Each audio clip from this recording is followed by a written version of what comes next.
neste ano de fevereiro para cá sobre esse tema. Quero saudar os secretários Chagas e Binho pela iniciativa conjunta, assim como meu parceiro de larguíssima jornada, Jamil Cury, e a professora Flávia Nogueira na condução dos trabalhos. Imaginando de que maneira eu faria a minha apresentação inicial aqui, eu queria dividir em 3 partes. A primeira delas, um brevíssimo testemunho. Eu e o Chagas estamos vindo de uma conferência internacional com a participação de 18 países da América Latina e observadores da Espanha, de Canadá, Estados Unidos, Suécia e Noruega, sobre o debate de concepção de sistemas nacionais e participação da sociedade civil, em particular do movimento sindical, nesta condição. E quero testemunhar que a experiência brasileira pós-CONAI tem sido uma referência muito fundamental para esse conjunto de países, inclusive, para nossa boa satisfação, uma curiosidade específica dos Estados Unidos da América, tendo em vista a sua organização federativa e os problemas agravados de desigualdade que o sistema concorrencial norte-americano tem experimentado pós-onda do neoliberalismo. O segundo testemunho que quero dar é que comecei a participar de redes sociais exatamente por uma imposição das conferências livres. Para interagir nas conferências livres, segundo o site do Fórum Nacional, era necessário que nós nos credenciássemos frente a uma rede social. E ainda ontem à noite, Binho, eu recebi, numa das interações que faço, uma mensagem, uma imagem, na verdade, que é uma vovozinha de 80 anos, tecendo cuidadosamente as fiadas para fazer uma roupa para sua bisnetinha que viria a nascer. E um neto incontinente, observando durante o período da novela das 9, a vovó, que toda hora fazia a primeira fiada e desfazia a primeira fiada, resolveu perguntar impertinente: escuta, mas por que, vovó? Você faz tantas vezes a primeira fiada e desfaz e não vai adiante. A vovó disse: deixa de ser impaciente. Eu já aprendi a essa altura dos meus 80 anos, tal qual o manifesto dos pioneiros, que se a primeira fiada não for muito bem feita, a peça toda vai sair tortinha para frente. E é a minha neta que vai pagar essa conta. Eu tenho de cuidar para que a primeira fiada seja bem costurada, mesmo que ela tenha de fazer 2, 3, 4, 5 vezes. Essa experiência dos 80 anos não é para lembrar toda a trajetória do Chagas, que tal como eu, tem parte dela percorrida, mas para pensar bem de que tema nós estamos falando, né? De que proposições nós estamos, com que dimensões essa proposição deve trabalhar. A terceira parte, então, da minha intervenção diz respeito a aspectos da imperatividade. Nós estamos agora, sim, como lembrava aqui o professor Jamil, diante de um imperativo constitucional. O Sistema Nacional de Educação é relativo à sua função determinada pelo Plano Nacional de Educação. Portanto, o imperativo da emenda 59, de que tive imensa satisfação de participar, da sua alteração importante, porque ela nasceu apenas como fim da DRU, da desvinculação de receitas da União, e alcançou um patamar completamente distinto, afirma categoricamente: o plano articula o sistema. Portanto, o sistema deve ser funcional às metas pactuadas num plano. Num plano que vai para além do período de governo e que, portanto, caminha na direção de efetivamente colocar a educação como política de Estado, frente a um direito universal da população. Esse percurso, esse registro é fundamental. Então, nós estamos tratando de um imperativo.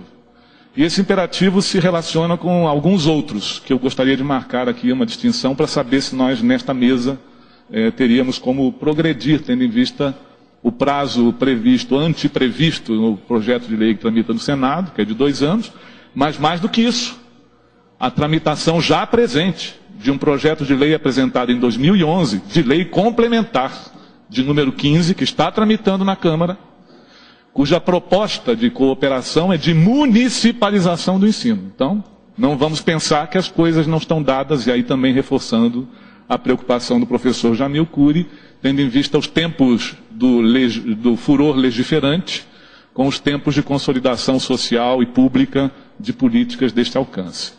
Então já há em tramitação um projeto de lei complementar, portanto pretendendo atingir o artigo 23.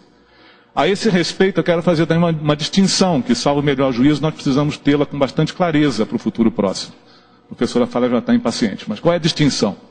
O artigo 23 da Constituição é o único que explicita a cooperação dos entes federativos na tarefa de garantir os meios para 11 políticas setoriais, entre as quais uma delas é a de educação.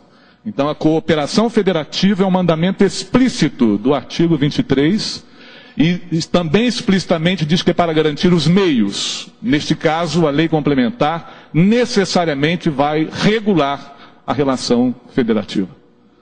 E nesse aspecto, no caso da educação, distintamente da saúde, algumas coisas que o professor Jamil Cury apontou aqui precisarão ser tratadas. O que é vinculante nacionalmente, o que é apenas facultativo, diretriz, regra frouxa. Haverá algum nível de hierarquização sobre quais condições, por exemplo, determinado agente federativo pode ou não realizar a dimensão completa da sua tarefa prioritária? Haverá formas de ação complementar direta, inclusive de intervenção, que a Constituição também prevê, caso determinado ente federativo não esteja em condição de alcançar sua prioridade.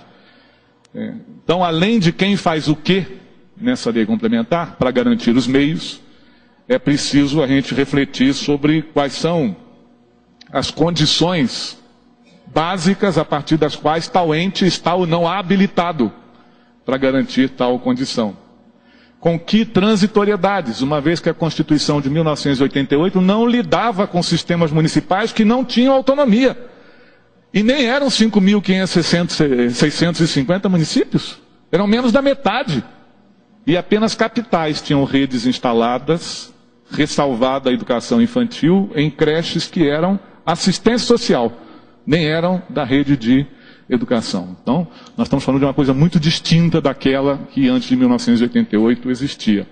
Então, quais as transitoriedades do que ocorreu de lá para cá? Estimulada, inclusive, a concorrência por recursos, como fez o Fundef, de municipalização e de constituição de redes de ensino, apenas porque a isso correspondia um valor por aluno de matrícula transferido àquele ente federativo, sem observar outras condições sobre as quais deveria ter reflexão da sua capacidade. Com quais instâncias de decisão, lembrando que o projeto de lei que tramita no Senado já prevê uma série de interveniências sobre o sistema.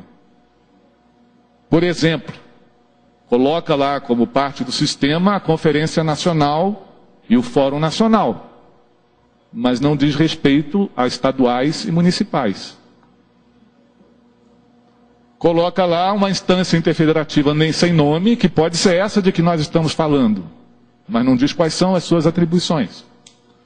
Coloca a avaliação nacional sob o âmbito do INEP, com uma tal capacidade que a colaboração pode ficar perdida, tendo em vista a ascendência do Sistema Nacional de Avaliação, talvez esse um dos mais eficazes já presente no mundo, onde o método de colaboração pode estar sendo abandonado no meio do caminho. Coloca mais gravemente as comissões de educação da Câmara e do Senado como parte do sistema. Está no corpo da lei. E isso tem derivações sobre câmaras municipais e assembleias legislativas no âmbito de estados e municípios, ou não terá. E ao mesmo tempo coloca o Conselho Nacional de Educação, que nós não sabemos se é este, que já existe hoje, anterior à LDB, porque este conselho é anterior à Lei de Diretrizes e Bases, ou se nós estamos falando de outro. Isso já está no corpo da lei. Portanto, o que eu quero dizer é que a urgência deste tema diz respeito não apenas ao prazo de 2 anos, subtraindo-o do projeto de lei ou mantendo-o no projeto de lei, mas tendo em vista o furor legiferante. Concluo dizendo que no aspecto do financiamento, a dinâmica dos fundos da educação básica está bastante consolidada e tende a avançar numa política de superação de desigualdades. Mas nós podemos perder uma oportunidade muito próxima agora com os recursos do pré-sal. Dependendo de quais sejam os critérios de repartição daquilo que está estimado em 1,5 vezes o valor da união do Fundeb nos próximos 10 anos, de complemento. E mais ainda, de quais venham a ser as regulamentações estaduais e municipais da parcela dos royalties, que não cabe legislação federal, salvo se nós fizermos na forma de lei complementar.